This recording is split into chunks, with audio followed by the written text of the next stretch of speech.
At the 2026 London Marathon, two men broke the record for the fastest time ever. Obviously only one man can actually have that record now, but two people broke the 2 hour barrier. I mean, the first place guy, Sebastian Saw, everyone will remember his name. But the second place guy, provided he doesn't win any marathons in the future, no one will remember that he also set the record too. And I think that was interesting to me, and I find this kind of thing interesting. So I was thinking, why do we never remember the person that came second? And partly I think it's because we value scarcity, and winners, of course, are more rare than the people that came second. And plus, it's less cognitive real estate to say, oh, he won.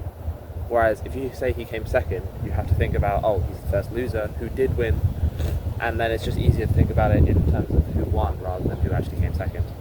And I think that's interesting because for a variety of reasons.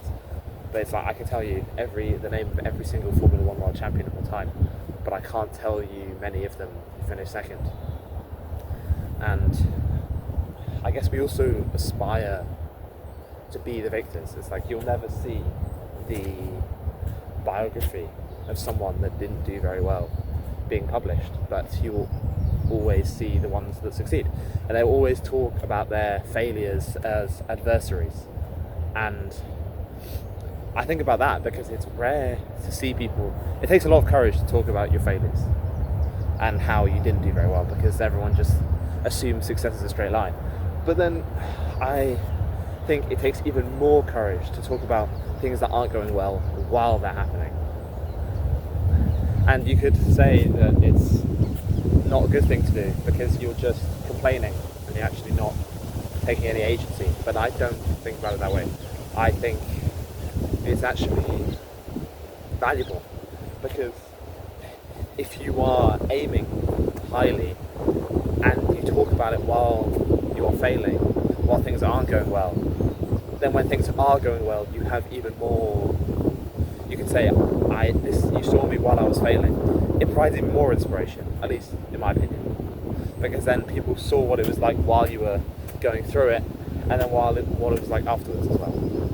And I used to think talking about, oh, I was struggling and things aren't going well, was a weakness to me, and I never did it. Partially because I didn't believe I had anyone that I could trust with that kind of information. And I hope it's not the same for anyone who's watching this video, but it might be. And it's scary because they might judge you. Luckily, the people that I did end up talking to were less judgmental than I thought.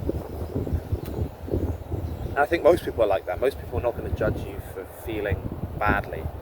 Some people will try to fix that, and that depends on what you want. Sometimes that's okay, and sometimes that's not. Obviously, that's context dependent as well. But I think it's much more nuanced. Like, of course, if you just talk about your problems with no sense of agency, no willingness to fight through them, and just using it as a crux to get people to feel sorry for you, then that's different from using it and talking about it and getting another perspective on it, because our brains typically are our own worst enemies, especially if you're like me and you like thinking a lot. Sometimes the brain ruminates on so many things that are so random and so obviously false, but it still likes to think anyway. And other people, they're not in the washing machine with you, and they can provide something else. You might disagree with them. It's very easy, it's very common to, and probably a good thing. You shouldn't agree with what everyone else says all the time. But if you've got people who actually, look out for your best interest, then their perspective will probably be useful.